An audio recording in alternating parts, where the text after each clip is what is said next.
Good deal. Good deal. Well, I won't him and haw very long. I'll go ahead and get started because I know there's three of us that's going, and I've got some pretty cool information as far as I'm concerned to share with you tonight. It's not real new. It's new to me, but it's not real new according to some of the guys that's been researching this for quite a while.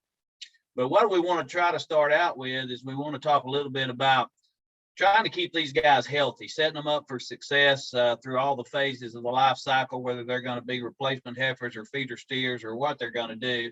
And most of that depends on preconditioning those animals while they're still on the cow-calf operation and making sure that we get those calves vaccinated early prior to pre-exposure to some of these, diseases that they're going to become accustomed to. So there's a lot of pieces of the puzzle, and I know a lot of you guys have seen this slide before, and I'm by no means going to talk about all these pieces, but I am going to talk about one very specific piece on this puzzle. Up there where the question marks are and kind of over on the green bar and vaccine there, we're going to talk about some new things that's going on that I hope is going to scare you, and I hope it's going to make you react, and I hope it's going to force you to if you're not doing things correctly, I hope it's going to make you change and hopefully start doing things correctly so we can keep the future of beef in Tennessee going strong. Is there such a thing as antigen overload? That's something that you definitely need to talk to your folks about in the animal health business as well as your veterinarians, and make sure that that you're not trying to give too much. You know, there is such a thing as antigen overload. It's a real thing. And so we want to be very specific on the vaccines that we give and timing of those vaccines so that they do the best job for us. So let's talk a little bit about preconditioning. And questions come up quite a bit from producers in the field, and they'll ask, well, you know, does this preconditioning thing really work? Does it do what it's supposed to do? And I'm going to give you my opinion on this, and I'm going to show you about 30 years of research, which is kind of makes me think that it's something that's very valuable and something we need to continue to be doing. And it's based off of what they call the Tri-County Steer Carcass Futurity. And some of you guys will already be familiar with this. Dr. Darrell Busby out at Iowa State is who did this program for years and years and years. And the cool thing about this whole program is we had animals that came from this part of the country. You know, they use southeastern calves in this particular part of the program, and they liked getting calves from Tennessee and from Virginia and from Kentucky and Alabama and Mississippi and Georgia. And I think that's what really gives this program teeth. But one of the first things that they talked about was that we had a communication problem when it comes to communicating with the feed yards where these cattle were ending up. Because when you ask a feedlot manager out there what they considered a good vaccination program, those feedlot managers would tell you that they want cattle that's immunized, so you'll see about a 10% pull rate and about a 0.7% death loss. And that's pretty aggressive, okay? Especially with the type of cattle lighter weight cattle that end up out there sometimes. The confusion came, though, when they asked the same question about cow-calf operators in our part of the country. Because they didn't ask us. They didn't ask us as cow-calf operators. They asked the same feedlot manager, what do you think those guys down there think is a good vaccination program? And this is what the feedlot manager said. He had a pretty low opinion of us. He said, cow-calf producers in Tennessee use vaccines on all the calves they could get through the chute on that day. And the rest of them were just supposed to get it by osmosis, by being associated with the rest of the group. And that's not a very fair analysis, I don't think, but it's a frustration. And like I said, it's a huge communication issue. The other factor that they talked about, though, was weaning. What's their definition of weaning? And these feedlot managers said, we want them weaned 45 days or more, and we want them bunk broke, so when they get here, they're not circling the pens looking for mama. But when that question came up again, what about those cow-calf producers in Tennessee? And they asked the feedlot manager, they didn't ask us. The feedlot manager said, well, a cow-calf producer down in Tennessee considers they're weaned if the cows can't find the calves anymore. Now, did that happen yesterday? Was it on I-40 as that's going west? When did those cattle get weaned? And does that 45-day or 30-day or 25-day deal make a difference? So I want to show you some data. And like I said, this is 30 years of data. It's good data. And the first thing I want you to see, and hopefully my pointer is showing up, is this first red bar graph right here of the percentage of calves that were treated once they got out to that feed yard. They treated 30% of the calves that got there. If those calves were non-weaned, basically these calves were pulled straight off the cow, put on a truck, and shipped. So they pulled 30% of them. But what's cool is if you look at this next bar graph right here, 28% of the calves that were weaned 25 to 30 days had about the same pull rate. So it gave us a very important lesson right here that if you're going to precondition and you're going to wean and get those calves ready, bunk ready, and vaccinate them, you probably need to go a little longer than 30 days to make a difference. So when it went out to 45 days, we saw a huge percentage drop. They only pulled about 13% of those animals and had to treat them. The other bar graphs I want to call your attention to is this one right here, the third set of bar graphs. And I want to call your attention to that middle bar graph because this is that same group of calves that were weaned somewhere between 25 and 30 days. And you can see they pulled almost 60% of those calves, not only once, but multiple times. They led the pack when it comes to being retreated. So this group right here is basically a walking time bomb. And those guys do not want these types of calves out there. They want those calves that are at least 45 days, like the numbers show. There's a reason for that, and it's the way the good Lord designed the calves. I mean, we know that the lung volume on these calves that we're dealing with is they have 25% less lung volume than any other mammalian species we deal with. So if we had a 500-pound horse standing here and a 500-pound steer and put the lungs out of both of them, that horse is going to have 25% more lung capacity than what you'd see in that steer the same way. So we know that they're set up for a wreck just because of the way the good Lord built them. And because of that, they have to move twice as much air as any other mammal. And they also have a lot less heat tolerance than any other mammalian species that's out there. So this is very, very important, which is why we kind of have to handle them and treat them with kid gloves and make sure these vaccines get in them. It's so important.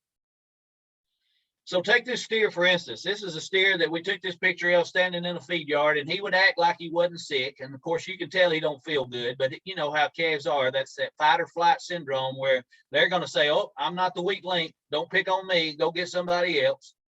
We took this picture, and then we euthanized this calf, and we pulled the lungs out of this calf. And the second picture you're going to see here is his lungs. And I want you to notice this is the entire lung. If you can see my pointer on the right hand side of the calf's chest, okay? Right in here's the heart. But what I want you to take out of this is look at this little snippet of lung right here. This is the only part of that calf's lung that's functioning normally. All this lung down in here and all this middle lung lobe and this anterior lung lobe up here is all pneumonic. Every one of those lung lobes are in trouble. So this calf is in trouble as well because the other side looked exactly the same. So he's functioning on about 25 to 30% of his lung capacity, and he's already in trouble because he already has less lung than other mammals. So you can see how they can get into trouble pretty quick. We know the viruses that we're dealing with, and they're very important that we get these viruses in our vaccines.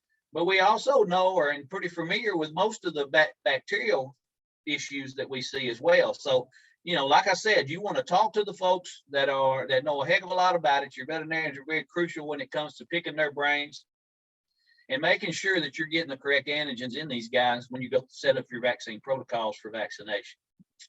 Mannheimia is very, very important. And Mannheimia is one of the ones that we see, unfortunately, causing a lot of disease and death that doesn't get vaccinated routinely for. And if it is vaccinated for, the timing on it is usually not right, okay? NOMS data shows us that only about 25% of cattle are vaccinated for the common bacterial agents once they get out to those feed yards, particularly Mannheimia hemolytica. So, you know, we see that really, really trend downward, and we need to do a better job of getting that Mannheimia in them. It makes sense because of the mechanisms, and this is a great picture. This picture is courtesy of the Gluck Research Center up in Kentucky. And these, if you can see these little hair-like structures on the slide, these are respiratory cilia. And those respiratory cilia have a function. I know it looks like a big mop head in there, but they line the upper respiratory tract of these calves, and humans have basically the same mechanism. And as we breathe in these bacterial particles or viral particles, these hair-like structures are supposed to stop and keep it from going down through the trachea into the lungs. And they have an escalator effect where they will escalate that bacteria or virus or dust or whatever it is back up so we can basically spit it out or hark it out or blow it out, okay, and not cause any issues. But when these animals are exposed to one of these real severe viruses, and I'll pick on IBR, IBR cleaves off these hair-like structures, okay? It looks like you ran a bush hog over the top of these hair-like structures. And this is that same animal right there, 3 days after they infected that calf with IBR. And you can see from this picture, with good hair-like structures to here with absolutely no hair-like structures, that's absolute annihilation. And if you look in the top right-hand corner of the slide here, you can see these little rice granules up here. That's already a bacterial infection that has set up house 3 days post-infection. These are phenomenal pictures that were taken with an electron microscope at Gluck Research Center, so just phenomenal pictures. So when we talk about these vaccination trends, and I told you 25% of them will have a Mannheimia vaccine on board by the time they get there, we actually do a pretty good job of vaccinating for BVD and IBR. The unfortunate thing about that now, though, is, and most of the researchers are asking the same question is, whoops, clicked on the wrong one. Are we matching the BVD threat that we're seeing out there in the industry today? So I'm going to show you this new information, and then hopefully I'm going to be done. Where we need to start protecting these babies, especially as they get ready to go through the life cycle that we just talked about and going through either a feeder cycle or turning them into mama cows if they're heifers, is we need to start vaccinating the cows prior to breeding. If we can protect those fetuses from BVD and do that by vaccinating those guys prior to breeding, we are way ahead of the game and we can stay way ahead of this virus. Because what we've seen in the past is BVD can cause a lot of issues. You can see calves that are born with hydrocephalus, like this calf here. You can see abortions associated with BVD like this. This was in a big dairy in Japan. This was in a big beef operation out in Wyoming. And all these are associated with BVD, weak calf syndromes. Everything that you see in these slides, we're very, very familiar with because this virus was actually found back at Cornell University in the Northeast up in New York in 1946. So we've learned a lot about it since its first diagnostic finding of it over the past many, many, many years. But this is new right here coming up. And it all relates to this syndrome right here. Of all the pictures I showed you previously, I believe that this is probably the worst form of the disease that we could ever have to deal with. And a lot of you guys are going to be familiar with, this is what they call persistent infection or PIs. And there's only two ways that those PIs can be created. The least common route is that you have a cow out in a pasture who is a persistently infected animal. No one knows it yet. She gets bred. She's going to have a calf 100% of the time that's going to be persistently infected, okay? Every time she has a calf, if she's PI'd, the baby will be PI'd, okay? So they don't have a place in society. They need to be on a hamburger patty at McDonald's. The one that's the most popular, though, 90% of them, will really relate to a lot of you guys. And I want you to picture this into your mind, that you've got some pregnant heifers or some pregnant cows that are standing out in a pasture, happy as they can be, grazing, and they're somewhere between 70 days and about 150 days bred. And for some reason, they get exposed to BVD. Either it's fence line contact to a calf that has the virus and is shedding, or you bring a new animal into the facility from a sale barn that may have BVD and is shedding the virus.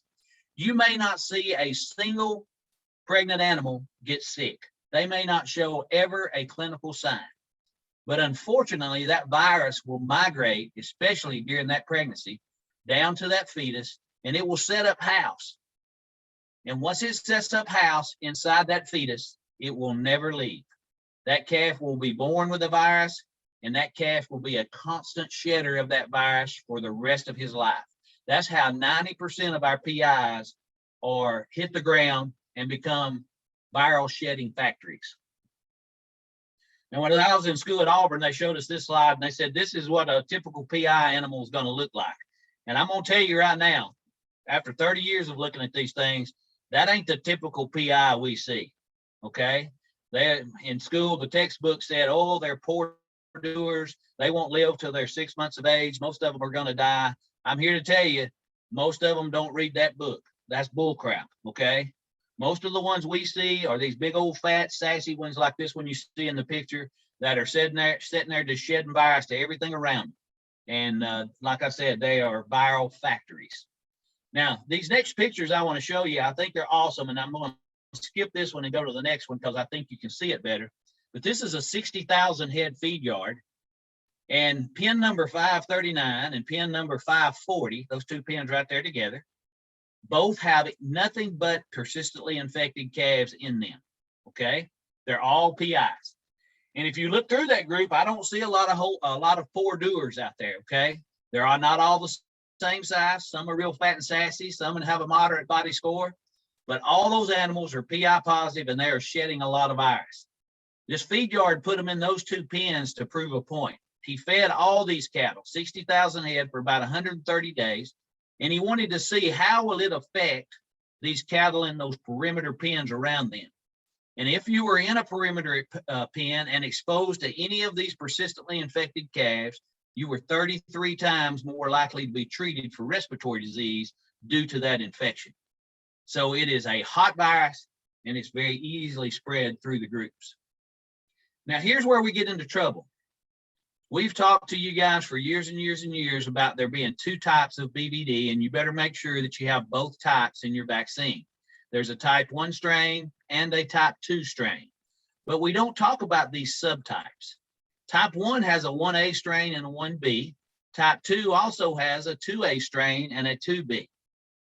Where we get into trouble is every commercial vaccine that's manufactured today, I don't care who the manufacturer is, they have 2A and 1A in the vaccine. But the most common BVD strain we see in dead calves in diagnostic labs today is 1B, guys. 1B. And it's not in any commercial vaccine that's sold in the United States today. So 1B is the most common subtype we see, and it's also the most common that we see shed by these persistently infected animals across the country. So things have to change, okay? I don't mean for you to read this paper. I just put it in here to show you that it is a published paper, okay? It was published in the Journal of American Veterinary Medicine back in 2006, and this is Dr. Robert Fulton, who is a BVD researcher, one of the leading researchers in the world on BVD out at Oklahoma State University. And Dr. Fulton showed us some paperwork that basically said 1 year in 2006, they looked at almost 22,000 calves that came into the diagnostic lab there at Oklahoma State. And of those 22,000, 78% of them was this 1B strain, okay? 78% of them. So why is that important? Well, there's been other studies that's been done as well. Elanco did one back in 2012 and 2013, where they also looked at these persistently infected animals as they came through the labs. And almost 75% of their findings was this 1B strain. So we know that 1B is out there. We know it's pretty prevalent. To put the icing on the cake, Dr. G. Ridpath, who is another BVD researcher who has been researching this virus for over 30 years, went back retrospectively and looked at diagnostic samples over a 30-year time span. And what I want you to take home out of this slide is, like we were talking about earlier, if you go to 1988, 51% of the BVDs that they found going through diagnostic labs was 1A. But what's cool about that is 10 years later, in 1998, that percentage had dropped 20 points to 31%. 10 years later, in 2008, it had gone to 18%. And if I had the bar graph in here for 2018, it's down around 8%. So it's dropped 10% to 20% just about every 10 years. Now, my question would be to you guys, if you could answer my question, would be, why do you think we're seeing this decrease in that 1A strain of BVD over the past 30 years? And most of you are your thinking caps are on right now is going to tell me, Well, dadgum, we're vaccinating for 1A, so we should see it go down, right? We should see a decrease. Because we don't have a 1B vaccine, and this is 1B in the orange, we're seeing it go up and up and up. And if you go out here to 2018, it's up about 80-something%. So it is continuing to rise across the country because there is not a 1B out there right now. Now, you may say this too. You may say, well, this is Oklahoma's data and Iowa data and South Dakota State data and blah, blah, blah, you know, being pessimistic about it. This is a stocker operator that's right in your back door. And I'm not going to mention the name because I don't have the permission yet. But he does a lot of PI testing on calves that come out of the sale barn that he purchases. And we asked him when we were there, because he had found some persistently infected calves, can we send some of those PIs off and have them tested? And I want you to look at the results here. I sent 5 off, and you can see here's a 1B, a 1B, a 1B, a 1B, and a 1B. Now, I'm not a mathematician, but I can tell you in my hillbilly math that that's 100%, boys, in the great state of Tennessee, okay? The next one I want to show you, I have permission to talk about, and I'll tell you who this is because I think he's a fine individual and he wants to do what's best for the industry. But this is Mr. Harry Shelton, and everybody knows Harry, I would think. Mr. Harry does a lot of PI testing as well. And when we were at his place, he had some PI positives there, and we asked him, can we sequence those calves and see what you're dealing with here? And I want you to look at the numbers. It's 1B, there's a 1A, 1B, 1B, 1B, 1B, and 1B. So 6 out of the 7 that we tested at Mr. Harry's place came back 1B. So 1B is here. It's in Tennessee, whether we want to believe it or not. It is all over us. So if you haven't seen it yet, believe me, it is coming to a theater near you very, very soon. All right, it is here. So basically what I'm telling you is this underscores the point that we need some better vaccines for controlling 1B, okay? Because it's not in any of the vaccines that are out there sold commercially today. Now, are we working on it? You bet. You bet. Boehringer has one already that's licensed in Europe that hopefully we'll have licensed here one day. Zoetis is working on a 1B vaccine. I don't know how soon they'll have it in the marketplace, but they're working on it. So we know that companies are working on this 1B and trying to get it in their vaccines as quick as possible. But what are we going to do in the meantime? I'm showing you this because this is Chris Chase, who's another BVD researcher out in South Dakota, and he's at South Dakota State, and he's actually looked at some of these vaccines, and some of the studies that he did where he tested vaccines head to head, he basically made this statement. He said, boys, if y'all got a Singer strain in your vaccine that you're using, you're going to get some pretty good cross protection against this 1B. But if you're using NADL, you're probably not going to get very good results against 1B. I thought that was interesting, okay? And like I said, this is one lab. This is out in South Dakota, a researcher out there. So I want to show you a little bit more. When that was published, I got this email from Dr. Fulton, who is the BVD guy at Oklahoma State I told you about. He sent the email and he said, I read this these ads that BI puts out on Pyramid and Express. And in my research, I have found that Express and Pyramid have given really high titers to BVD 1A, BVD 2A, which is in the vaccine, but equally, if not more important, also to this BVD 1B. And he's done a lot of research over about a 3-year period funded through the Noble Foundation, okay, with multiple herds of cattle, where they tested 5 or 6 different types of vaccines, okay? And what was interesting is they gave all those animals 2 doses of the vaccines and then looked at titers to see how well it protected against this 1B strain. So I want to share just a little bit of that data with you before I quit. And I've got about 3 slides and I'm going to be done. But you can see the vaccines that were used, okay? He used Pyramid, he used Arsenal, he used Bovie Gold, he used Vista, he used Cattle Master, and the breedback vaccine that down there that's listed is now called Express, okay? But these were the vaccines that were used in some of the Noble Foundation studies that Dr. Fulton did. Now, this next slide is pretty busy, but I want to tell you something that Dr. Fulton told us. He made a very bold statement. He said the calves that he looked at in these particular studies were all fall-born calves, and they all received 2 doses of vaccine. before they pull these vaccine titers.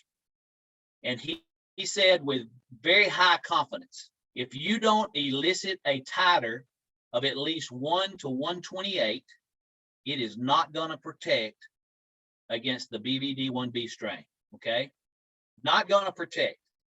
So we saw some titers that were at basically 0. They didn't respond to the vaccines hardly at all for 1B. And we saw some titers that were just high as a kite. Some of them went as high as 2,000, okay? So I want to share those numbers with you because the next chart really shows you a little bit more about what he looked at, okay? And we're just going to look over here where my pointer is. If you can see, this is BVD1B, okay? And these are the titer ranges with vaccine 1, vaccine 1, vaccine 2, vaccine 3. And I don't know whether you remember the numbers of the vaccines that I showed you back there a while ago. But what he told us is if you didn't have a titer that wasn't at least right here, it was not going to be protected. So let's pick on vaccine number 1, okay? Vaccine number 1, there was about 30 calves in this particular group that he vaccinated, 2 doses of the vaccine, and you can see 0 of those calves out of 30 had titers less than 4. About 8 of them had titers in this mid-range between 4 and 64, but 22 out of 30, 73% of them, had titers greater than 1 to 128. So we know about 73% of those calves would be protected against this 1B strain. What if I'm dealing with vaccine 2, okay? Vaccine 2, we got almost the same number of calves down here, and we've got fairly good titers here as well. 0% in the really low titers, 6 of them of the calves, or 16%, whereas in this mid-range, which probably is not going to be protective, is hit and miss. But here, 84% of those animals responded to the vaccine well and probably would be protected against this 1B. 163 calves in this vaccine group. We had 49 of those calves that didn't even have a titer against 1B. 49 out of 163. 107 of those calves were in this mid-range group, which is probably also not going to be protective. And only 7 calves out of 163 that were vaccinated had titers that were going to be protective against this 1B strain. So there's been a lot. Basically what I'm telling you guys is there's been a lot of research that's been done. You want to talk to your veterinarians and make sure that you're using a vaccine that hopefully will cross protect against this 1B strain with a titer greater than 1 to 128. We do have some vaccines out there that can do that, okay? They are out there, but we also have some vaccines that will not do that. Both of those researchers told us the same thing. Modified live vaccines with a single strain induced the highest BVD1A and 1B titer antibodies than any other vaccine out there, and including the NADL strain. So if I'm going to use one in my calves, I can promise you I'm going to use one that has this single strain in it to be effective. All right, last set of slides. We get the question a lot. It says, can I protect those fetuses with a kill vaccine? Now, this study was done at Auburn. It was funded by Zoetis. It was a phenomenal study. But they looked at 3 different vaccines, kill vaccines, to see if I vaccinate them like we do with modified lives and I get 2 doses in them, can I protect those fetuses through gestation from this virus? And I'm going to show you how the study was set up. Kind of a cool deal. Cattle Master was in the study, ViraShield was in the study, Triangle was in the study, and then here's a control group that didn't get anything at all, okay? They got 2 doses of vaccine at day 0 and day 21, and then on day 42, they turned the bulls in and let them breed. There was 122 cows and heifers that they were trying to get bred. Now, after the bulls were in there for about 60 days, you can see 92 of those cows got bred. So the ones that were open, there was 28 of them, we kicked them down into the bulls again and let them breed for a few more days. And we got 18 of them pregnant on the second round.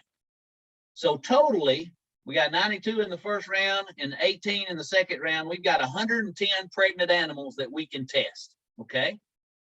So the way they tested them is they isolated some BVD persistently infected calves. There was 9 of them in this first group. 3 in each of those subtypes. So we had 3 1As, 3 1Bs, and 3 2As. And what they did was they just turned these PI calves out there with those pregnant cows and just let them commingle. And you can see how long they left them out there. They left them out there for 28 days and let them commingle. In this group down here, they did the same thing, but because it was a lower number and there was only 18 of these pregnant, they only put 3 PIs with them, but 3 from each of those subgroups, okay? And just let those PI calves walk around in amongst those pregnant animals. Now, this is where I'm going to scare you, okay? I told you we had 110 cows, pregnant animals in this study, cows and heifers. Of those 110 pregnancies, 73 of those animals had persistently infected calves. 73 out of 110. So we're almost 3/4 of those calves came out persistently infected. So I can sit here and tell you with 100% confidence that if you're expecting a kill vaccine to protect that fetus through gestation, no way, okay? It ain't gonna happen. Modified live vaccines are going to be the only ones that's going to protect them through gestation against this persistent infection. Now, is there a place for kill vaccines? You bet. I love kill vaccines. Don't get me wrong. Don't think I'm talking bad about them, because I think they're a wonderful vaccine and they stimulate antibodies with the best of them. But don't depend on them to protect that fetus, okay? So in closing, how do we prevent it? Well, we got to raise herd immunity through vaccination. We got to vaccinate these guys, and we need to start vaccinating these cows and heifers prior to the bulls or artificial insemination. We got to control virus exposure. And you want to make sure that you practice pretty good daggum farm biosecurity to try to keep as much off that farm, okay, specifically these PIs, to keep you from getting in trouble. And then final slide here. Vaccines are only going to do you as good as you can handle the vaccines. You know, they don't replace good management. So if you're handling them rough and you're not treating the vaccines like they need to be treated, they're not going to work and do the things that you want them to do. So make sure that you use a vaccine that's going to be efficacious, and make sure that you consult your veterinarian. Dan, that's the end of mine, and I will take any questions in the chat box, or we can hold them till the end of the deal. But I appreciate you guys letting me go. Yes, sir. Well, thank you, Dr. Wade. I guess, Stacy, I don't know if you want to come back on. We want to take any questions or anything for Dr. Wade before I get started, whatever you guys are thinking.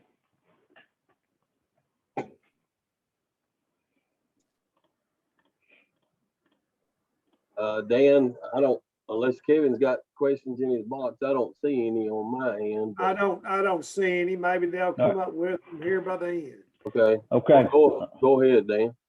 Well, hey, Dr. Wade, hang on just a second, because I just thought of something as you were presenting, and you might now your hair is standing up on the back of your neck, but I want to share something with you, because I'll be honest with you. About 4 years ago, Jody, you approached me with all this when I was in practice over there, and I didn't believe you. All right. But I'm going to show you how you made me a believer, and I think it might resonate well with the message that you displayed for us. Excellent message. So, Jody, can you see this report that you made me do about, I don't know, 3 or 4 years ago now? I can. Yeah, so you'll remember this. So this was a heifer that we purchased from a sale barn, and my wife is not sure, she can correct me if I'm wrong, but we actually came up with a PI calf through the help of you, Jody, and Todd Jennings. We were able to identify that heifer as being persistently infected. And so Jody did exactly what he said here on the talk tonight about taking an ear notch, sending that out, and you can see my cursor there. She was positive. I'll blow it up here. And the way you read this to me, Jody, is you said, look, she is positive. She was number 15, one of the best heifers in the bunch. I mean, we couldn't tell her for nothing, but she was a 1B. I mean, she came back 1B. Jody, and I don't know if I followed up with you since then, but what we did is we implemented Express prior to breeding. We actually went through the whole herd. It was kind of hard to do because not everybody was open, but we did implement Express, which was one of your strategies there to improve herd immunity. And we have PI tested every calf crop since and have yet to have a PI calf. So that's kind of a little success story. So thank you, Jody. Thank you, brother.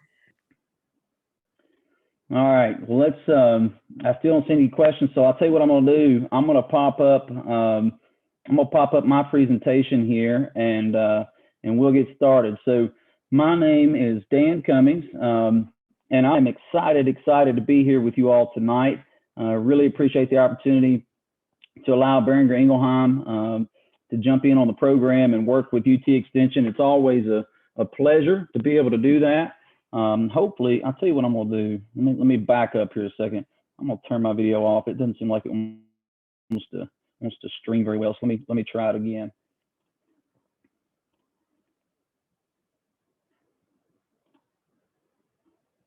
There we go. I think it should be up and going tonight.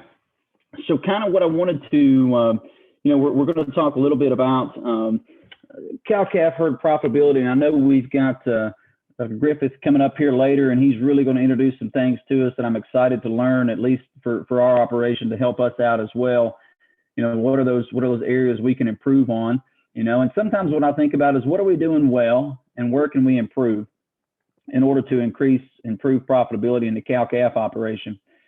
If you think about increasing or improving profitability, I attended a cow-calf profitability seminar, if you will, with the University of Kentucky just a couple of weeks ago that their extension folks put on. I mean, a heck of a program. And one of the things right from the get-go that one of the economists mentioned, all right, if you think about improving profitability in a business, there's kind of a couple of ways, just general ways to do that. One is you increase top line revenue, right? You improve your top line revenue. And in a cow-calf operation, I think there's ways we can do that. We can do that by having more calves, right? We can sell more calves, have more calves hit the ground. Pretty simple. Another way is we wean more calves. So we improve our weaning percentage. So it's one thing for the calf to be born, a little bit different to make sure that calf gets all the way to weaning, hopefully, Jody, for 45 days, right? And then we get them to a sale barn and get them moved out, right? So that's one way to do it, improve weaning. But I think the third way is really an area of opportunity, at least for us and many producers across the great state of Tennessee. And that's to actually improve the weight, the weaning weight. So how can we do that? What are ways for us to improve weaning weight so that, we might have a great percentage, a weaning percentage. Let's say it's 95%. And I think that would be an excellent benchmark to wean 95% of your calf crop. But just think about this. What if in that 95% wean, you increase the weaning weight of each calf by just 10 pounds, 15 pounds? What about 20 pounds? The reality is we've got a really good future coming up in the feeder calf market, I believe. Maybe Andrew will talk about that a little bit more, but I think things are looking pretty optimistic. Now is the time to make decisions that are going to impact what that weaning weight is. And that's really what I want to talk to you about tonight. So we'll, and one of the ways we do that is through internal parasite control. And we'll look into that a little bit more. So let's jump in. So here's some questions. I want you to kind of sit back in your chair, take a deep breath, and think about as we get started. If you're in a cow-calf business, which I'm assuming most of us are, what if you can increase weaning weight by 10%? We just talked about the importance of that. Sell 47 pounds more weaned calf, and then turn an investment. And some of the times we look at these costs as expenses, when in reality we probably ought to think about them as investments. What are some areas of opportunity we can invest in order to have a return? Another thing that was mentioned on the seminar I attended a couple of weeks ago about profitability is that vet and medicine cost, if you look at it on a per cow basis annually, runs around $25 per cow. All right. That's roughly, if I do my math correctly, that's roughly 5% of the annual cow cost is to be in vet and medicine. So I think there's opportunities there, not to increase that, but what are maybe some ways we can add to that number as an investment? And I'm here to tell you, internal parasite control is one, and incorporating your veterinarian in this conversation. Let them help you come up with a strategy to control parasites and maximize efficiency. Cow repro efficiency. We'll mention that word several times tonight, efficiency. What's one extra calf worth on sale day? Replacement heifers, we'll spend a little time on that. That is an area that I tend to focus on because they are the future of the herd. That's where we need to make an investment for the long-term future of what we're going to do in an operation. And then lastly, stocker calves. We won't talk too much. I won't speak too much to stocker calves, but we know there's an opportunity there especially in our grazing stocker operations in the Southeast and across Kentucky, Tennessee, even into, of course, Alabama, Georgia, all across the Southeast to improve average daily gain. And we've got research, great research to demonstrate with long range the ability to do that. Okay, so the next question is why should we control parasites for up to 150 days? So I'm going to introduce long range to you with 3 questions, and we're going to answer each one of these. Why, how, and what? So why control parasites for up to 150 days? We'll talk about that, why we should consider that.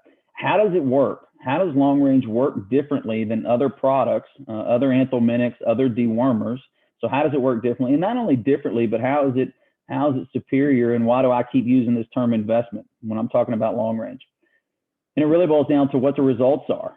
As producers, what can you expect? What can long range deliver so that you are improving or increasing profitability? It's a proven investment. So the goal is to make you more money. Let's talk about the struggle. You know, I can't think of a good story that doesn't begin with a struggle. So let's talk about the struggle with parasites. I'm going to put them all up here, but we're going to focus on number 1 right here, top of the list. Parasites, internal parasites, and even to an extent, some external parasites reduce appetite, nutrition, efficiency. That cow is just no longer efficient because they're anorexic, their appetite is reduced, they're not grazing as much. We put a lot of money and effort into our pastures, a lot of time invested in pastures, and when calves are infected with parasites, they cannot utilize that pasture to the extent that we want them to do. And it's all about maximizing genetic potential. That's our goal. You know, I think if you look across the board, the last few months, few weeks at some of the purebred seed stock sales, and in particular bulls, well, those prices are up. I mean, I'm hearing anywhere from 1.5 to 2 times. And so we make a lot of investment in things that are certainly going to return to our operation in is genetics, but we need to make sure that we're doing our part when we get those animals to the farm to maximize those genetics. Parasites can certainly hinder that. Dr. Wade just spoke to us at length about some of the viral things that we might encounter. And those are there. I'm here to tell you. And I just told you the story on BVD in our own small cow-calf operation. It happens. And one of the things that we know is if we have an extensive parasite burden, it can exacerbate what's happening from a viral standpoint. Matter of fact, there's research to demonstrate that if an animal is loaded up with parasites, it's not going to respond well to vaccination. That's one of the things we see in stocker operations. We've got to get those animals cleaned out in order for our vaccines to work. 3, 4, 5, and 6, they're all kind of related to the top one on the list, but we certainly see other effects there. Just as a reminder of the parasite life cycle, so we've got an infected calf. It's going to shed worm eggs in the feces right here. What happens is those eggs actually hatch within the fecal pat. So we've got little eggs hanging around inside the fecal pat. They'll go from larval 1, larval 2, and then the infective stage. This is what's important. There's an infective larval 3rd stage. That is the little booger that's going to migrate up on the blade of grass, okay? So those L3 will migrate up the blade of grass, and lots of times they're in these little dewdrops, and that's where they'll be ingested by either a susceptible calf, which is called a new infection, or potentially, if this calf is not protected at the top here, that originally infected calf may become reinfected if it's still susceptible. And that's where we start to see real clinical problems when we see a lot of reinfection going on. Okay, second problem. We talked about the first, which is that parasites impact productivity. What's the second? Well, one of the things that we know is a lot of the dewormers on the market that we often see, hear about, use, etc., they're pretty short duration of control. What do I mean? Well, if you look at like Safeguard, for example, when you administer orally, it's an oral drench, so you administer it down the mouth, down the hatch. When you administer that orally, you only have 2 days of control. There's hardly no persistent activity. Look at some of the generics, and the market would tell us, if you look at the market data, generics are top of the list. We see a lot of generic pour-on products. So they're only going to last 14 days. Look at generic injectable, 28, and even Dectomax, 28. So why is that a problem? Well, one of the concerns there is that, at least for us and in most, a lot of cow-calf operations, from that branding age calf, which I'm going to call that 2 to 3 month old calf, to weaning is potentially 150 days or longer. So because they're grazing for that period, we know there's the potential exposure to parasites, right? And so that is the problem. But with long range, this is kind of the why behind it, because we know it fits what the grazing season typically dictates. We've got unmatched long duration control up to 150 days. And we're going to look at each parasite because it is parasite specific on that length of control. Okay, so now the how. How does it work? Well, first and foremost, it's about the concentration. It's 5 times stronger than conventional 1% injectable dewormers. And we'll look at that a little bit further. Second, formulation. This TheraPhase, it's still tough for me to get my head wrapped around it sometimes, to be honest with you, but it is a unique formulation, tremendous technology to take advantage of. And lastly, the duration, the up to 150 days of control. And we'll talk about that for our economically devastating parasites. So right here, this is what I just mentioned, 5 times stronger. I'll walk you through it. So when we look at a 5% solution, okay, now this is what's important to understand. 5%, that's 5 times the concentration of the 1% products, which could be Dectomax 1% injectable, generic ivermectin 1% injectable, or even Cydectin. They're all 1%. So we had to learn things, Dr. Wade and I, pretty simple down at Auburn. And an easy way, the pharmacologist pulled me aside and said, hey, here's how you take a 5% solution and go to an actual concentration. You take out that percent sign, you put a 0, and then it becomes 50 milligrams per ml. Okay, so that's the active ingredient of aprenomectin in the product. Do that with Dectomax, you've got 10 milligrams per ml. So what that means is you're giving 50 milligrams of active ingredient, aprenomectin, per ml of product. Notice it's the same dose, 1 ml per 110 pounds. So again, we're delivering 5 times the concentration, 250 milligrams of product for a 550 pound calf compared to what you see with the 1% injectable. That's one factor in the high concentration, how it works. Add to that TheraPhase, which we'll take a deeper look at here in just a second. All right, now let me stop here. I'm gonna get on my soapbox for just a second. Jody talked about handling vaccines properly and how important that is. I'm gonna talk to you about the importance of scale, in particular when you're administering these weight-based products. And I've recognized some names on tonight, and so I'm probably guilty as charged at times for not doing this correctly. But y'all, after being on this side in industry for a couple of years now, I'm telling you, this is critically important to administer these products based on weight. So here's what I did. I thought I'd have a little fun. I was over in Missouri, so we can pick on our neighboring friends here tonight. I was at a cell barn, and so we had 55 producers there.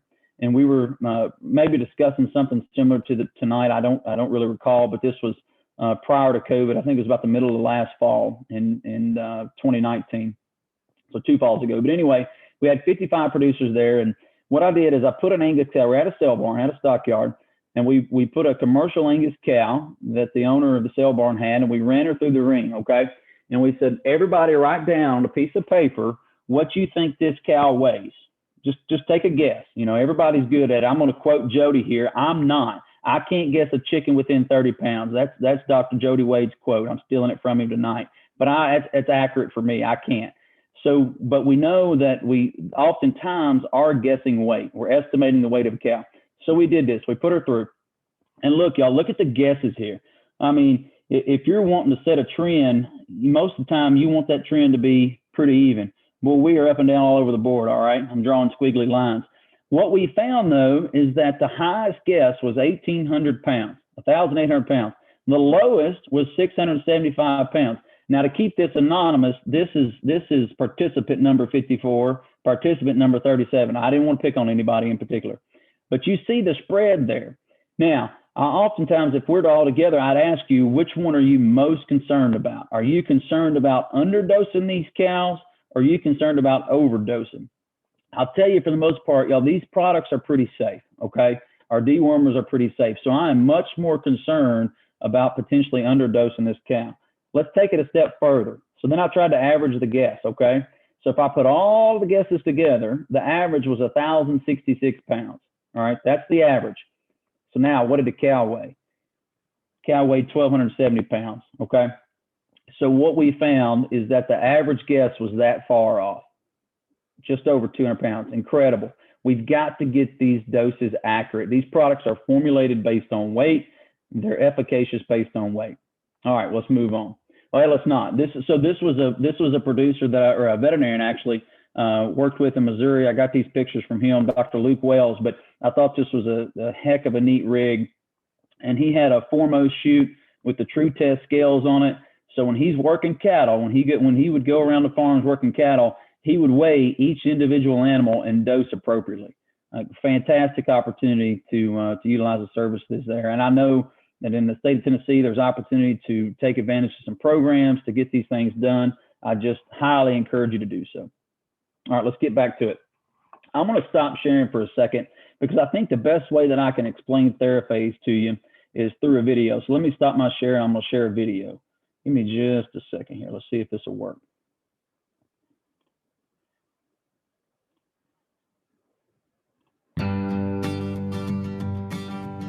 Parasite control in cattle is an ongoing challenge. But now, producers have long-range eprinamectin, the first extended-release injectable parasiticide. Long-range combines the proven parasiticide eprinamectin with a biodegradable polymer to deliver parasite control that lasts up to 150 days. Here's how it works. The approved dose of 1 milliliter per 110 pounds is administered as a subcutaneous injection in front of the shoulder. Subcutaneous injection is very important. Tending the skin during administration creates a space between the subcutaneous tissue and muscle to ensure a proper subcutaneous injection of long range. After injection, eprinamectin starts to diffuse into the bloodstream. This is how long range creates an initial therapeutic peak of eprinamectin. Once in the body, the liquid polymer forms the TheraPhase gel matrix, which encapsulates the eprinamectin.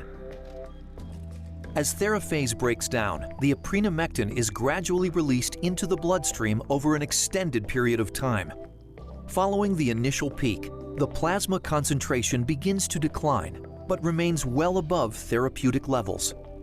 Approximately 75 days after injection, TheraPhase dissolves, releasing a bolus of eprinamectin.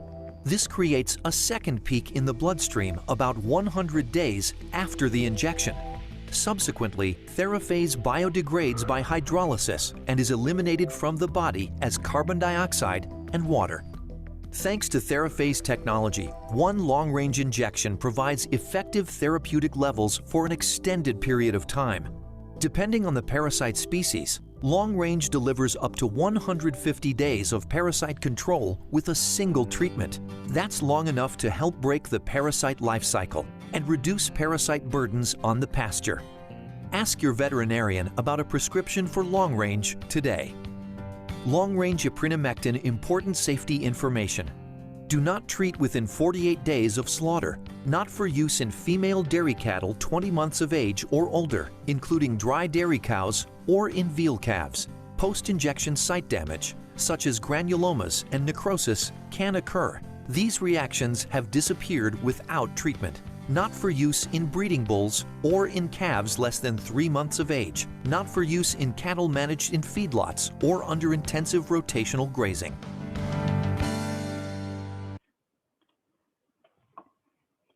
All right.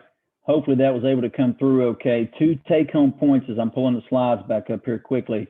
You've got to get that under the skin. If you're considering long range, it needs to go sub-Q in order for it to work properly, okay? The second thing is that in how the product works, we know for sure that we get 2 peaks, all right? And it's really neat. It's really good that we get those 2 peaks, but most importantly, throughout the entire period, we stay above the level required to deworm cattle. And that's the beauty of the product, all right? So we're deworming cattle for that period of time. So let me get this pulled back up and we'll get going here and look at a couple of studies in just a second and wrap up here. All right, so we know how TheraPhase works. Again, go back to this. I told you I was going to mention to you about each specific parasite, okay? Because that's important. Here's why that's important. When you look at the brown stomach worm, okay, I put a star by it, Ostertagia. That is what most parasitologists, actually, I think all parasitologists agree upon this, which can be rare for them to agree upon anything, but Ostertagia is the most economical parasite. That is widely accepted. So how do we do? How do we do against the most economical parasite? What do I mean by the most economical parasite? It causes the most performance or production loss. It's a nasty, nasty parasite. Lives in the abomasum of the true stomach. 120 days of control. That is 5 times longer, okay? 5 times longer than most conventional products, including Dectomax or, excuse me, some of the Porons. So keep that in mind. Let me back up here. I should mention one more thing on this slide. Cuperia, which it controls for 100 days. This is one of the harder ones for our injectable, some of the injectable Poron dewormers to control. It's what they call high fecundity. It sheds a lot of eggs, all right? And it can be one of the ones that's difficult to control with some of our injectable or Poron dewormers. What I want to mention to you is that, and you may not have heard this before because it's kind of new thinking for the cattle industry, okay? We've got overall 2 classes of dewormers. One of those is long range, or one of the products in one of the classes is long range or prenamectin. Those 2 classes are called benzimidazole, or the white dewormers, and then macrocyclic lactones, or the avermectins, which includes a prenamectin. So we've got 2 separate classes. What we found out, and a lot of the work that I've done, and Dr. Wade has as well, the benzimidazoles, or the white dewormers, are excellent against Cuperia, okay? Do a bang-up job against the Cuperia. But remember what I told you early on, they don't have a lot of persistent activity, but they work differently on the parasite. So one of the things we're hearing now, and we're starting to see used out in the field quite a bit, is what we call combination treatment. You might have heard that referred to as dual deworming, concomitant therapy. There's a lot of phrases used to explain that, but at BI, we're calling it combination treatment. What that means is that I administer, because there's 2 different classes, I administer one anthelmintic from one class, which works in a unique way against the parasite, and then another anthelmintic, a second anthelmintic or dewormer from a second class. So basically, to break it down, you would give long-range injectable, and then potentially at the same time, combination treatment, use Synanthic. Well, Synanthic is BI, our staple drench dewormer, benzimidazole, or you could even do Epronex is a great Poron product that we have. You could do Epronex Poron, and at the same time, concurrently or in combination, use Synanthic. Again, the reason for that is because of this parasite right here, mostly the Cuperia. But I just wanted you guys to be aware of that because we're starting to hear that recommendation being made by parasitologists. If you've got any questions or that's something you've encountered, don't hesitate to reach out to us. We'll help walk you through that. But most importantly, I'd reach out to your local veterinarian you're working with, and they'll help you make those decisions. Okay. All right. So there's some important safety information so that we don't get called in front of our lawyers. Now we're back to this slide. Why, how, and what? Why control parasites for up to 150 days? We've talked about that. We know parasites are damaging. We know they hurt productivity. How it works? It works because of an active potent ingredient, a prenamectin, and in formulation with Theraphase, which is the technology, the video that we looked at. So now let's talk about the results. Let's get to the money slides. Cow-calf results. What can we expect for as cow-calf producers? Let's talk about some of the research that's been done and how can we potentially apply that to your operation. Okay, so this was published, university-sponsored published work. The work was actually done and completed by investigators in Northwest Missouri. Okay, so what we know is that when we treat cows, so I'll break this down. These were Angus cows, fall calving, all right, and they were administered their respective treatments in August prior to calving season. So we have 2 treatment groups, okay? We've got a long-range treatment group and a generic ivermectin treatment group. 64 calves were born to treated cows in the long-range group, 53 calves born to treated cows in the generic group. Some differences to take-home message here is that in the cows treated with long-range, the calves that were born to those cows had an average daily gain of 1.9 pounds, okay? Compare that to the generic ivermectin group of 1.7 pounds. Y'all, that's 0.2 pounds difference per day. That's where I'm talking to you about improving your average weaning weight per that nursing calf. That's a great opportunity for us. So what's the difference? The difference was 47 pounds overall, okay? Now, when we look at that, one of the things that all the statisticians and the scientists we talk about Well, was that significantly different? Was that a difference that was just happened by chance, or was that statistically different? If you look down here, there's a p-value. I need to point that out to you, and it's less than 0.001. Not to get too deep, but all that tells us is that these results are not likely due to chance. These results are likely to be repeatable, major differences there. So let's take that science, and now what I want to do is apply some very, very simple math, okay? Now, there's a lot that goes into working up the economy side of this, but I'm trying to keep it basic, mostly because I don't understand how to get too in depth with it. But this is what we do. I put it on a napkin, write it out, and see what we got. All right, so 47 pounds, remember, now that's the extra weight gain per nursing calf in the cows treated with long range. So 47 pounds, what's the value of that gain per pound? Now, when I say value of gain per pound, I'm talking about just market price, okay? I know that there'll be differences for heavier calves. The value of gain could be different, but I'm just talking about market price. Let's just say it's $1.50. And I think there's a potential for that. And I'm going to tell you, I think as cow-calf producers, we need to try to be profitable at $1.50. I really believe we need to be profitable at $1.50 to some extent. So 47 pounds times $1.50, extra revenue per nursing calf, look, $7.50. Now, what we've got to do is we've got to take out the added investment. We invested in long range. It is going to, in long range is going to be more expensive. It's going to be an investment over a traditional program, especially a generic. So in this instance, in this case, the long range was an additional 14 pounds or $14, okay? So take that out. We still have a $56.50 return per nursing calf. And basically what I did is I just took that times the 64 calves in the long range treatment group. And you can see the return there, over $3,600, okay? So that's the cow side. Let's focus on a population of animals that I'm most excited about when I think about long range. That's the replacement heifer. And to start off, the thing that I think most nutritionists, animal science will tell you, and reproductive physiologists, I spoke with one of the best on the phone right there at UT Extension earlier today, and Justin Reinhardt, and I think he would agree with me here that body weight is a key factor in puberty and breeding, all right? We know that we want to set a target body weight, and when we achieve that, we obviously, most of the time, we're going to have better success with puberty and breeding in our replacement females, okay? So that's the point where controlling internal parasites can really impact body weight. So again, this is in Northwest Missouri. It was actually part of the same study I just mentioned to you to keep it consistent. But these treatments were also administered in August. Okay, this is prior to the breeding season. This is a fall grazing deal. So the treatments were administered in August. Set up a little bit of the timeline here. In December, the group was monitored for estrus, so monitored for heat detection, a 25-day period. And if they were observed in standing heat, they were bred AI. And following artificial insemination, all of the heifers were exposed to a bull for a 47-day natural breeding season. So that's the setup. Now, we had 2 treatment groups, generic ivermectin, 33 heifers in the generic ivermectin group, 41 in the long-range treatment group. Okay, so those are the numbers. Now, one of the things you'll see here is that body weight at time of treatment was exactly the same, 604 pounds for both the long-range group and the generic ivermectin group. No difference there at all.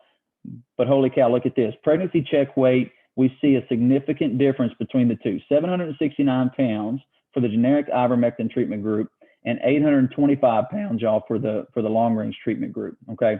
That's a difference of 0.25 pounds per day. That's important because we know body weight is a key factor in puberty and breeding. And I'll show you that on the next slide here. So what about the reproductive efficiency here? Artificial insemination, the long-range treatment group, we had 77% were bred AI. Now remember, this was not fixed time AI, okay? This was heat detection. So 77% were bred to AI in the long-range treatment group. That's right there. Generic ivermectin, 47%. Hard to see down here, but that is a p-value that indicates statistical significantly difference, okay? 95% of the long-range heifers overall became pregnant during the breeding season compared to, this was actually 73%. I need to correct that. It was compared to 73% in the generic ivermectin group. Why is that important? One of the things you'll hear a lot of folks talk about, either in economists or animal scientists and even repro-physiologists, is that we need to quote unquote front load the calving season. That is one of the things that's a benchmark that we're trying to work towards ourselves. We want to front load that calving season because it's simple. Calves born earlier in the calving season are going to weigh more at weaning, right? They're going to be older, they're going to weigh more. And so we want to try to front load the calving season. that obviously requires us to have a calving season, which is an important component of managing a cow-calf operation overall to become profitable. So anyway, that's what we're looking at down here. Percent of calving distribution, 44% in the first 21 days. That is a tremendous opportunity in our replacement females, most specifically replacement heifers, because when we get those heifers calving earlier, we've got a better chance at the rebreeding, at that sophomore level, that sophomore slump. They're going to have more time there. That's my opinion. All right, so 72% in the 42 days, and you can see how the math works out there. So again, because we got those heifers calving earlier in the calving season, calves older at time of weaning and are going to weigh more pounds sold. Let me go back. Wrapping up here, 2 slides. Again, proven investment for parasite control for up to 150 days. Remember the how, the why, the how, the why, and the what. How can we control parasites for up to 150 days with long range, and what those results are going to be? Increased average daily gains, herd repro efficiency, great opportunity in replacement heifers, okay? And then lastly, margin per calf, and that's more related to the stocker operation. I want to share with you just a couple of tools that you can pick on Stacy Turner for these, or Todd Jennings, because these are excellent tools to help you make real-time decisions for your operation. Put in individual inputs. Work with Stacy, Todd, and your veterinarian to do this. We've got calculators available. We have cow-calf calculators to help you put in kind of what you're doing in your operation. So please, please, please go to the website here, thelongrangelook.com/calculator. You can find that, or I'd encourage you more so to reach out to Todd and Stacy, and they'll help walk you through that. And this is just another example of some of the tools that we'll provide to help you make those decisions. All right, I'm finished there. That's the last slide, so I'll be glad to take any questions. Again, I want to thank Stacy for helping us get involved here, and Kevin and Andrew and the extension folks, and most importantly, our participants for the evening. Thank you all for spending time with us. So with that, I'll stop sharing, and any questions, be glad to answer those. There is a question about where does one get long range? Again, that's a great question, and I appreciate that. I should have mentioned this. Long range is a prescription, all right? So it's available through your veterinarian, and they can come out and assess that and help work through that. Hopefully you're working with a veterinarian, and they can provide that product to you.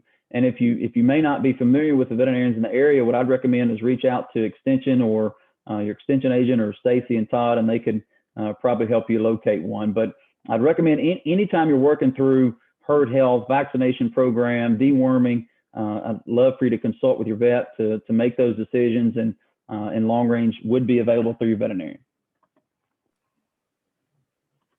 Great question. Yeah, other questions. That's what I see in chat. Anybody have another question? All right, well, Dan and Jody, thank you. I hope you guys will hang on, because through Andrew's presentation, we may get some more at the end. There is one, what was just popped up in chat. What were the brands with the Singer string? Yeah, great question. Jody, are you still on? That one's kind of geared towards what you discussed. If you're on and want to take that one. Yes, sir. I'm still on here. We actually had 3.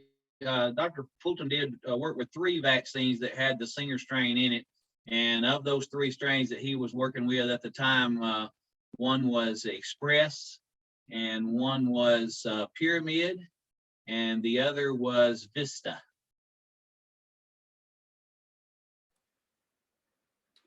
All right, and then there's another on there. What about a chance of parasites becoming immune?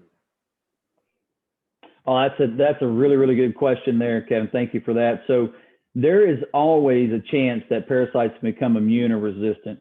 And let me clarify that to any product that we use, okay? Anytime that we use dewormers, and I don't mean to scare you, but there's always a chance we can see resistance. What's critically important is how we manage our parasites, and how we manage our pastures, how we manage our products, and working with veterinarians to come up with kind of a holistic approach. That's as important. You know, parasite resistance is a management problem. You know, if we're overgrazing, if our stocking density is too high, we have the likelihood of increasing transmission. All of those things are going to come into play. But if the question is kind of geared towards any chance that parasites become immune or resistant specifically with long range, not at all. we have done a lot of surveillance work, because that's one of, to be honest with you, that's one of the questions that Jody will recall we asked when we first acquired this product. I mean, just be fully honest, we asked that question, wanted to make sure, and I was very confident that that wasn't the case because of some of the information that Mariel had back before coming to BI and working with Todd. But we have done a lot of surveillance work since then to measure the efficacy of long range specifically, and we have not seen a case where we're seeing widespread resistance to the product. But if you're thinking maybe there's a parasite resistance product, regardless of the anthelmintic or dewormer you're using, I'd recommend find you a veterinarian, work with us. Let's do the efficacy testing. Okay. Let's, what we do is, or part of what Todd and Stacy can offer is going out and collecting fecal samples. We send those to a third-party laboratory down at Texas A&M. They'll actually measure those for you, do some counts, and make sure that these products are not developing resistance. And that's a really, really important question that we want to make sure and stay on top of. So appreciate that. All right, that's all I see for now. Why don't we jump over here and turn it over to Dr. Andrew Griffith, and then if we have more questions at the end there, we'll sure get those answered as well. So Andrew, I think you can share your screen. So appreciate you being on here with us tonight. So I'm going to turn it over to you. Thank you, Kevin. I appreciate it. Thank you for the previous speakers. They've touched on a few things that I'm going to talk about already, and hopefully we'll put a few numbers to it. And some of it will just be talking general, but give a few things to think about. So I've got two short presentations here, and it's getting close to my bedtime, so I'll be short probably. But we'll talk about some of the top money eaters in cow-calf production. It was already mentioned about profitability, and two ways of doing that. And, it's either you increase revenue or you decrease cost. And so we're going to look at some of these things that just eat us up on the cost side. The reason why this is important is because we do realize that the cattle business already has thin margins.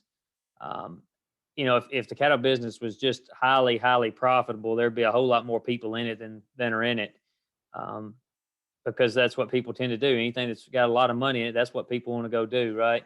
Because they think it's easy or something like that. But, at the end of the day, we have little control over what cattle prices end up being. That's aside from, that's even if you use price risk management. You can't drive the price of your animals one way or the other, because the total market, I'm not saying there's not ways of adding value to animals and differentiating your cattle or your product, but at the end of the day, we have very little control over the whole supply and demand that results in a price of these animals. But what we do have control over is our inputs. And so I think that's a very important thing is managing our inputs. And what we realize is there are some inputs that are very important, and there's some inputs that aren't as important, and some that we just are buying just because we think that's what we're supposed to do. And what we realize also is that there are a lot of dollars that are just lost through poor management. And if you don't want to be a manager, then this business is probably one that you should exit, because it does take management to make a profit. Now in 2014 and 15, it didn't take much management to be profitable because cattle prices were just so high. But I think that's a anomaly compared to what we're traditionally have seen and what we will see in the future. So let's talk about the 6 or 7 things that I think are very key. It's already been mentioned, a calving season. This is a year-round calving season is a money eater. It is nearly impossible to manage a cattle herd together that has calves coming all the time. Talk about health program, which is what BI is in the business of health programs, and it is very difficult to have a complete herd health program when you have cows calving year round. And that's our health program for the cows and the health program for the calves. When do you use this vaccine? When do you use that vaccine? When do you deworm? how do you wean, when do you wean these calves, providing weaning vaccinations, pre-weaning, post-weaning, all those things become very, very difficult. Or, on top of that, even if it's not that difficult for you, but with year-round calving, you can manage all that. It's just the fact that you have so much time involved in getting those cattle up to sort off the calves that need to be weaned and vaccinated, and kick back out the others. And then 3 months later, you're doing it again. And so, we want to look at something that's a 30 to 90 day calving season. 30 is pretty short, but there are people that are in that 30 day. I know some producers that have a 30-day calving season, and if their cows don't calve within those 30 days, those cows would not be in their herd anymore. Something that's more achievable is for more people is 90 days. I think a 60-day. I am a big proponent of 60 days. And if you could ever get it to 45, I'd just be tickled to death, because that essentially gives you 2 cycles for a cow. And if she doesn't breed in the first 2 cycles, she's probably not the cow for you. But if you can get it down to 60 days, that'd just be great. The benefits of this, it's just a shorter calving season, so we can improve our feed and nutrition management. A dry cow versus a lactating cow, or where they are in gestation, where they are in milk, early or mid or late, all those animals have different nutrition needs. And when we have them all thrown out there together, let's just take the winter, since we just came out of the winter. How do you provide the correct supplement to a dry cow versus a cow that's got a 45-day or 60-day calf on it? You have to separate those animals. You have to put them in 2 different pens, 2 different fields. So that's something to think about. Otherwise, we just have high feed costs, because if you put out supplement for the cow with the calf, then I guarantee you the dry cow she's not gonna walk away and say, "Oh, that old farmer, he or she put that out there for the cow with the calf. I'm gonna go back on the back 40 and eat some of that scrub brush." That's not what they're gonna say. They're gonna be right in there with them. Reduce labor. After a while, I'm in the stocker business, but I like looking at sick cattle, or looking for sick cattle to calving seasons. And after a few days of it, you get tired of checking cows to see if they're calving or looking like they're going to calve, or, because you don't want one to have difficulties and you're not there to assist the cow. After a while, after about 3 or 4 weeks of looking for sick calves, and of course you are for me, and I'm talking about for people looking for cows that are going to calve, after 3 or 4 weeks of that mess, you just get tired of it. It's every day you're going out there to do this. And so, fewer days to check these cows, because if you're doing it year round, and I don't know a whole lot of people that have year round calving that actually do it year round, but they say they do, some of them. But providing a better health program, and this is increasing the efficiency of the overall program. Also, a tighter calving season gives us a better marketing window, able to put more calves together, not selling a bunch of singles through the market, of selling 300 to 900 pound calves. I know producers that sell 300 to 900 pound calves, and that's just amazing to me. Of course, a 300 pounder and a 600 pounder and 900 pounder, none of them go in the same pen. So, and then another thing we can think about is having a bull that can serve multiple herds with different seasons. So if we have 2 60 or 2 90-day seasons, that bull can serve multiple herds that way. Carrying open cows and heifers. I think this is one of the most important things that there ever was. Just preg checking a cow.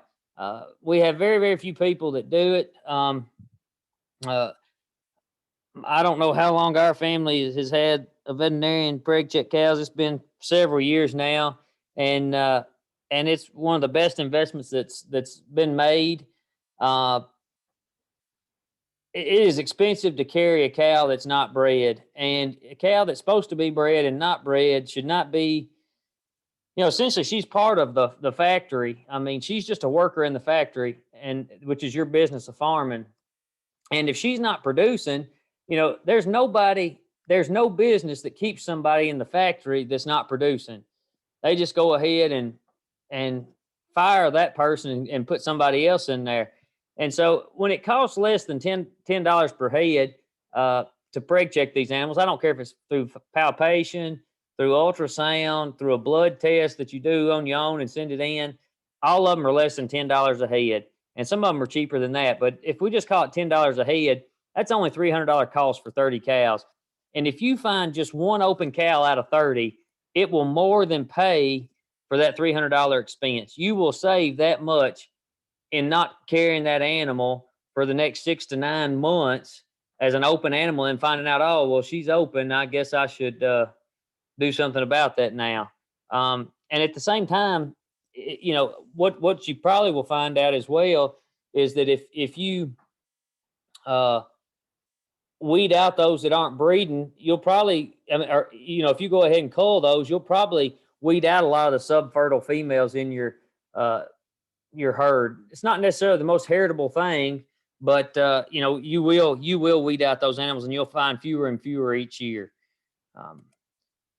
Poor conception, calving, and weaning rates. You know, my benchmarks tend to be a pregnancy percentage of 95%. Have 94% of the cows exposed drop a calf. That calf death loss of 4% is kind of high, but at the end of the day, I want a weaning and marketing percentage around 90%.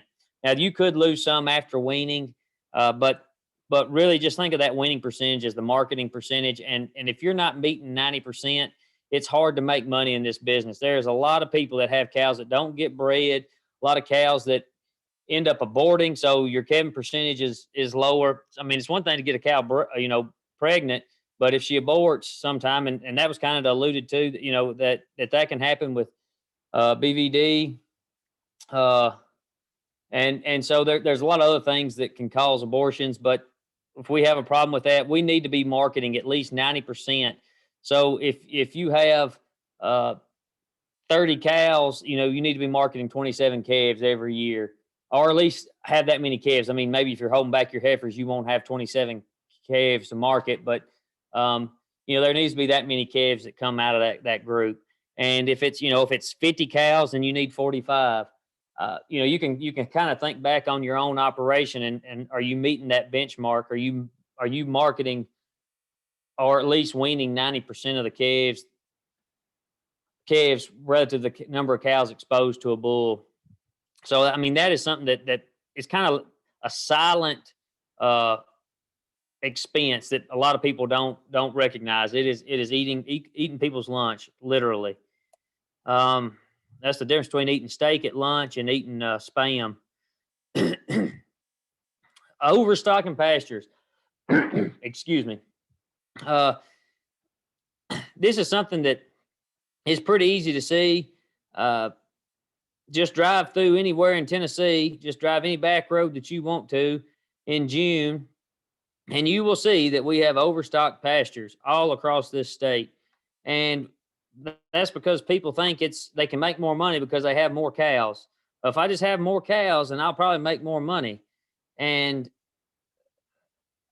it really depends on the system. But if your system is primarily grazing and hay to feed your animals through the year, then overstocking can really, really cost you big dollars.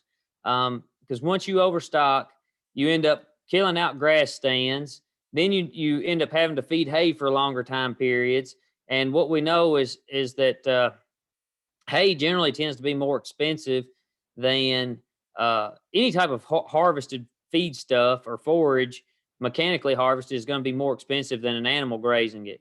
So when you kill out a stand, so the first thing that you experience is that you've overgrazed it. Now you're having to feed more hay. Now you don't even have a good stand of grass, so you have to go in and you have to pay to reestablish a stand, which is very, very expensive if anybody keeps apprised of seed prices.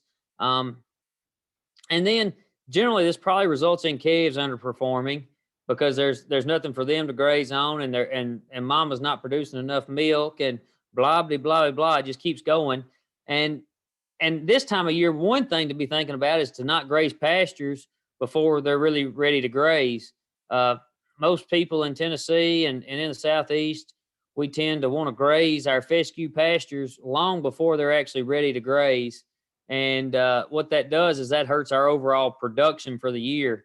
But we're tired of feeding hay, and so we just go start turning cows in on, you know, this 3 and 4 inch tall fescue. And I don't know if y'all paying attention to the height that you're supposed to mow your fescue yard. But 3 to 4 inches is where you're supposed to mow a fescue yard. And the reason for that is so that it can actually regenerate and continue to grow its root system and proliferate and have a nice green, healthy yard all year long. Well, what do you think would be the recommendation when you're grazing this stuff? I mean, if you overgraze it, you're just going to continue to deteriorate the root system, which then eventually the plant dies, and that's where you get to. So, don't overgraze it. Don't graze it before it's ready to graze, because overstocking pastures can really, really kick your butt. I mean, I could put some specific numbers to this, but this is going to all be different across each operation. So you have to think about the things that are costing you money and what's not costing you money. But feeding hay and owning hay equipment. I don't like feeding hay, mainly because it's something. What I found out in what I do is I don't have enough time. I never have enough time to do everything that needs to be done. And adding another thing that has to be done every day, or some people probably just sit out a bunch of rolls of hay at one time and then they come back the next week and they do it again. Of course, they waste a lot of hay that way. But I just don't have time to feed hay all the time. And so my problem is always just a labor expense. But, if you had to go out and buy a whole new complement of hay equipment, just brand new, a tractor with just one tractor with a mower, a tedder, a rake, and a baler, you'll easily have $100,000 plus in just owning the equipment. And that may be okay if that's what if that's where you get your poops, giggles, and grins. But again, that's even more time. I mean, sometimes it's nice to ride around in circles or back and forth, doing some tractor work. But after a while, that gets old, and I want to do something else. So this mechanically harvested forage is just really, really expensive. So some ways to reduce the number of days of feeding hay are, number one, reduce your stocking rate, which that also leads to, helps with the previous one, which is overstocking pastures. So reduce your stocking rate, diversify some forage species, use both cool and warm season perennials, winter and summer annuals, which provide something that is actually going to be useful at the time. And also, sometimes you need to think about purchasing nutrient-dense supplemental feed, because a lot of times that may be less expensive on a nutrient basis than just buying hay.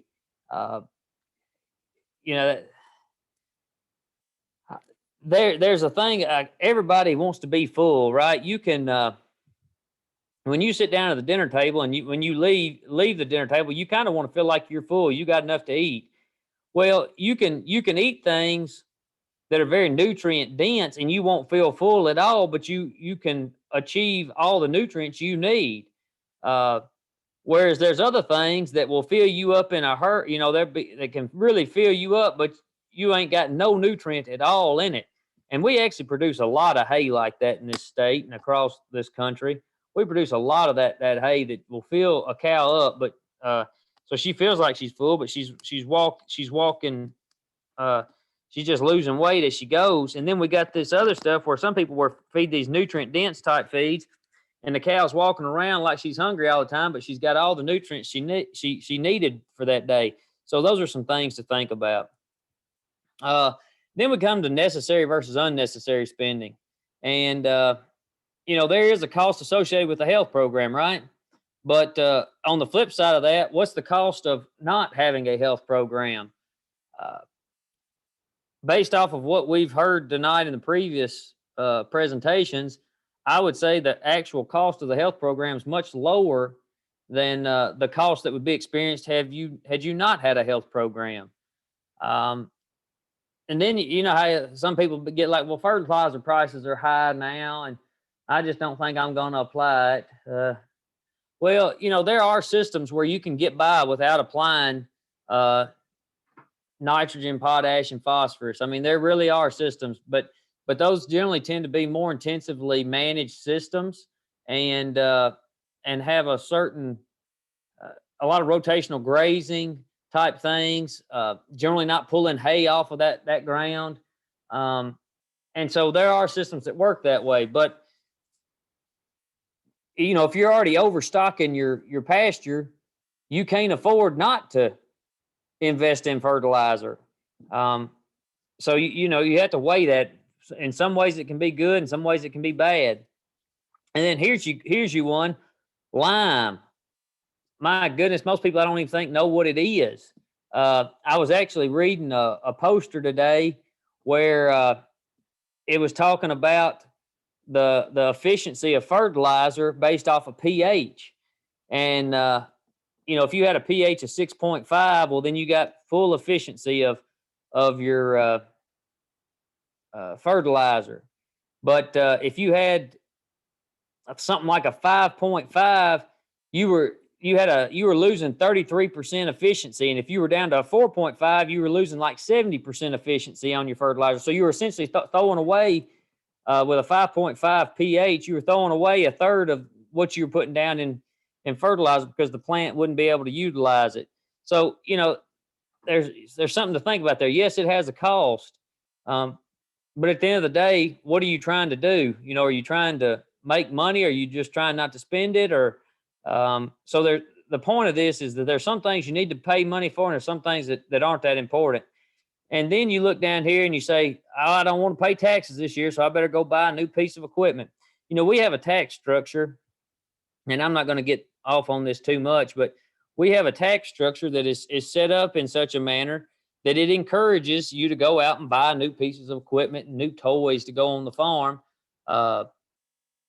because that way you don't have to pay taxes.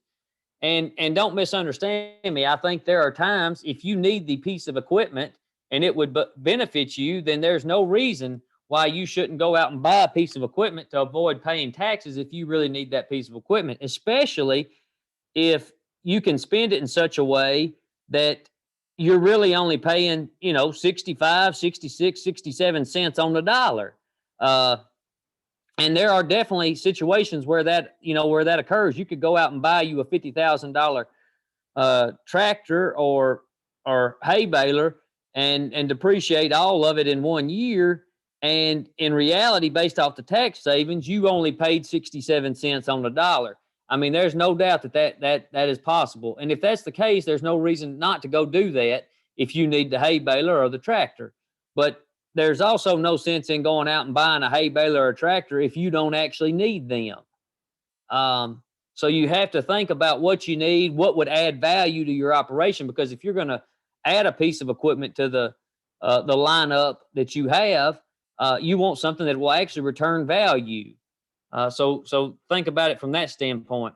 And then this really gets on in more of my wheelhouse of what I focus a lot of things on is just a poor marketing plan. We have a lot of people that they worry about production all the time.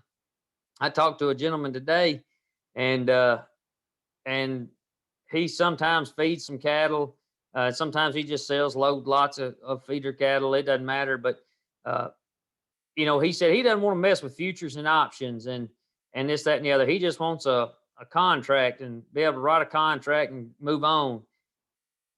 And that's fine if you can get it done, but his problem is finding somebody that will write that contract that he can sell his cattle on a certain day or a certain month and move on. So, if he's sitting here in April and he wanted to sell them in August, it's hard. It's not always easy to find that. So sometimes you have to play the game that, play the hand that's dealt you. And a lot of our folks, their poor marketing plans just come down to some basics of, well, we want to sell them straight off the cow. That's great. Essentially, we don't want to do a lot with them. Then we end up selling a bunch of lightweight calves in the fall when prices are the lowest. So we have a bunch of lightweight calves. They don't make any money to begin with because they're light, but then the prices are even lower, so we make even less money. And then we have the people that, that bull escaped us, so we're just not going to castrate him. I guess they all escaped us, so we just got a bunch of bull calves. And I've got a neighbor who has some of the finest bull calves I have seen. I mean, just some hot rods. But, you know, they end up getting sold at 600 pounds. And I know they're taking a terrible hit. It doesn't matter how big of a hot rod that calf is. He would have still been a hot rod as a steer.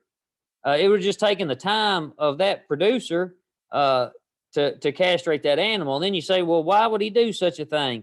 Well, you know, he's got more fish to fry. Cattle is not his number one business. He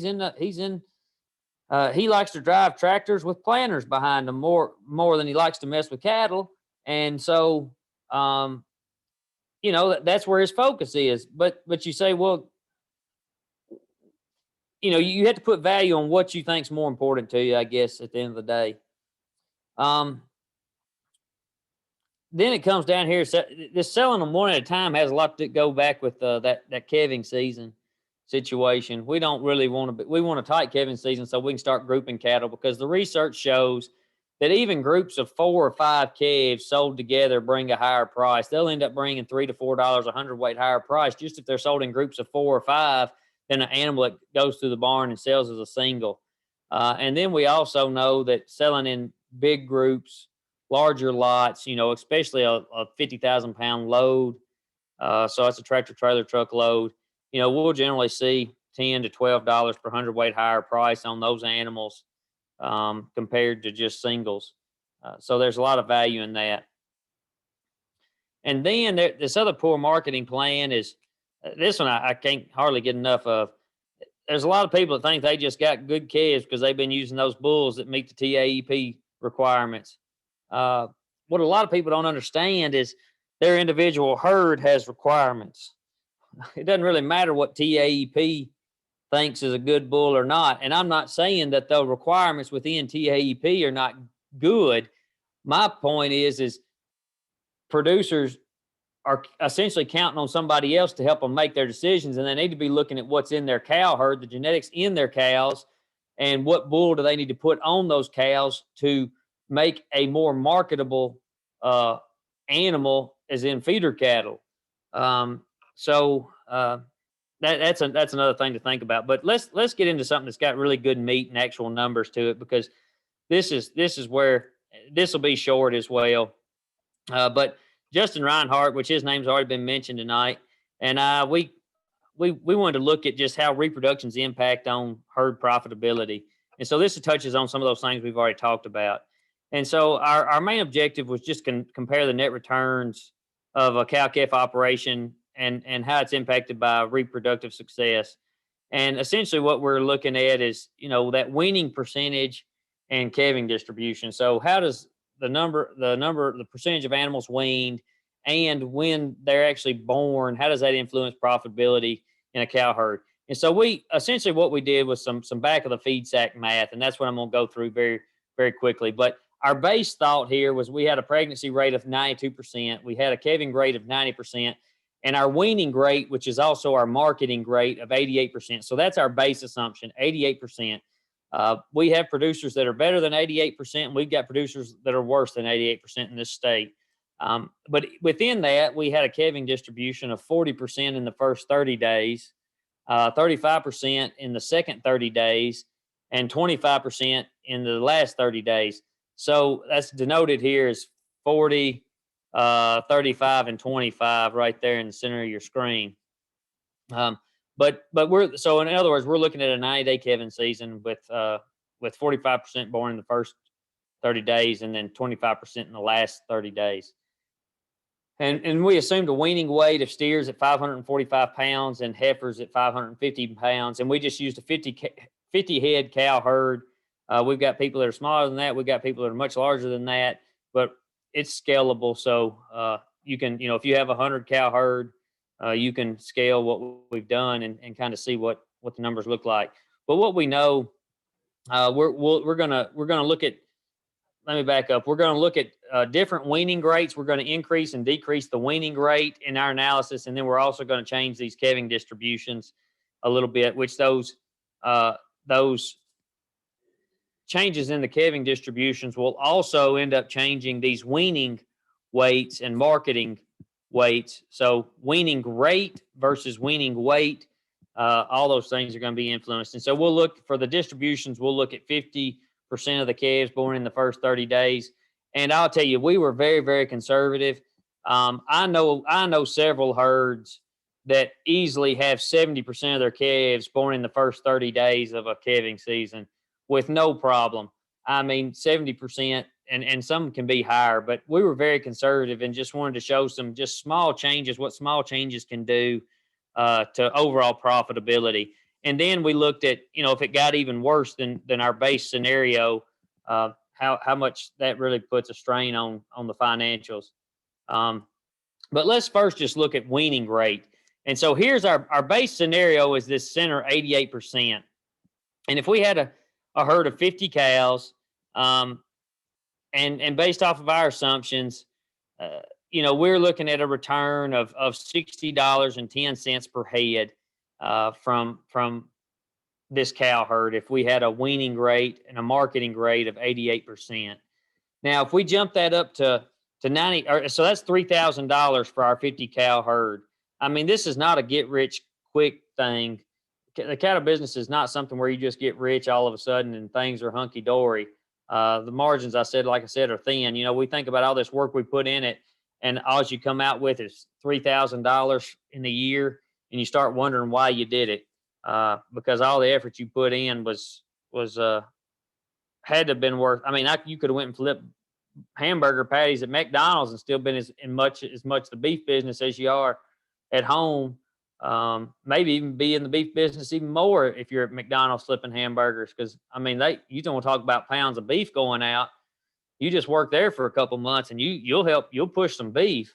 But if we increase that weaning rate to 92%, we all of a sudden look at just this jump in, I mean, we're talking about a $30 increase in return to our variable expenses. So we go from $60 to $90 a head in the return to variable expenses.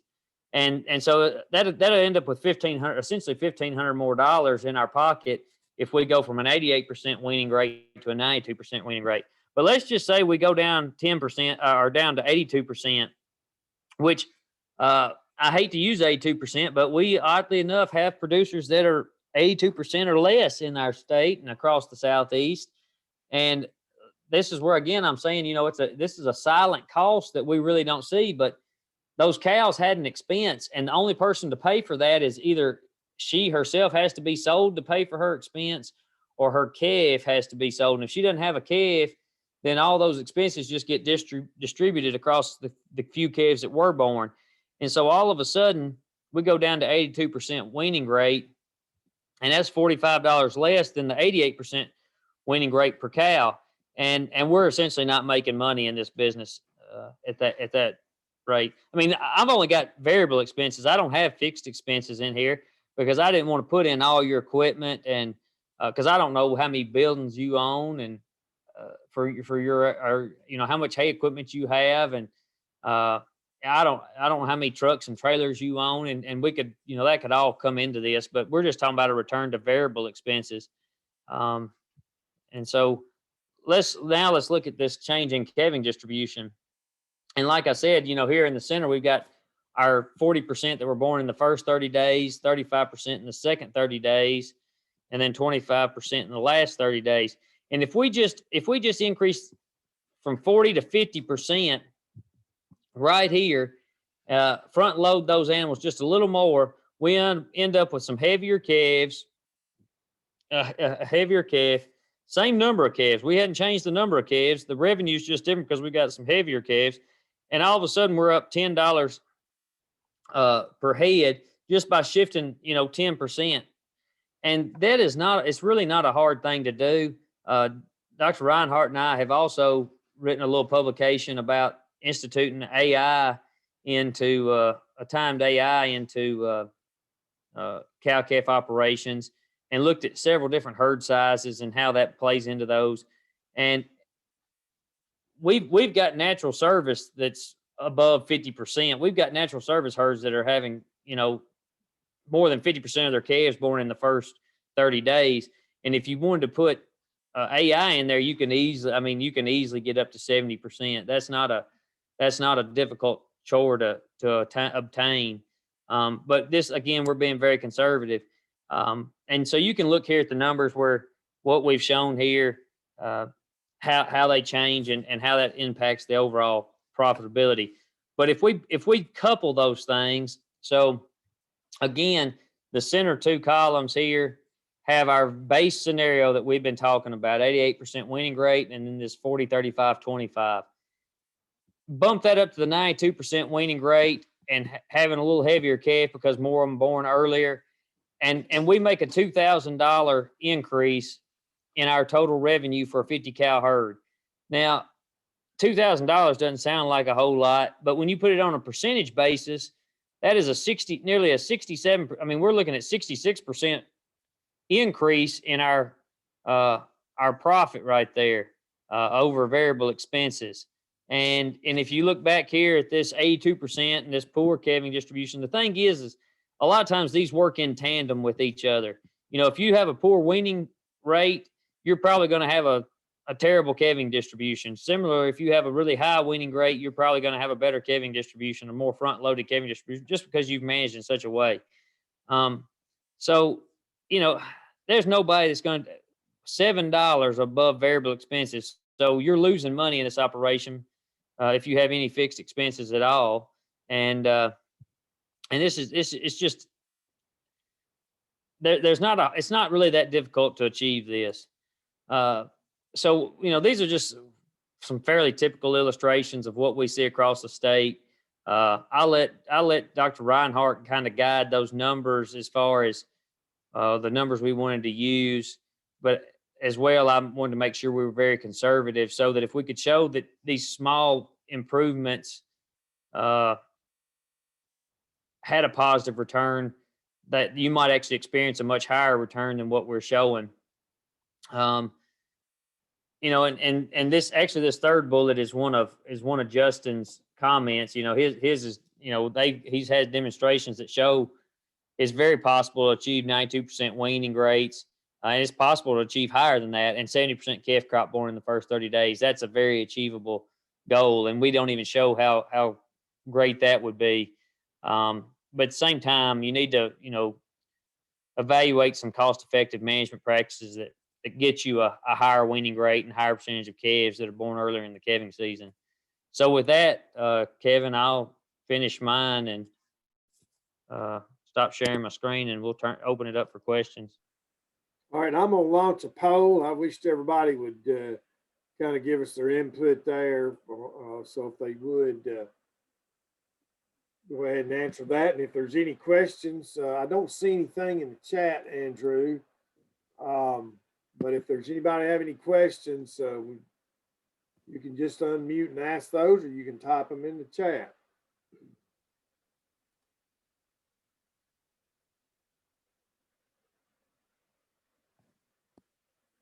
And I'm not seeing any or hearing any. Stacy, anything that you want to add?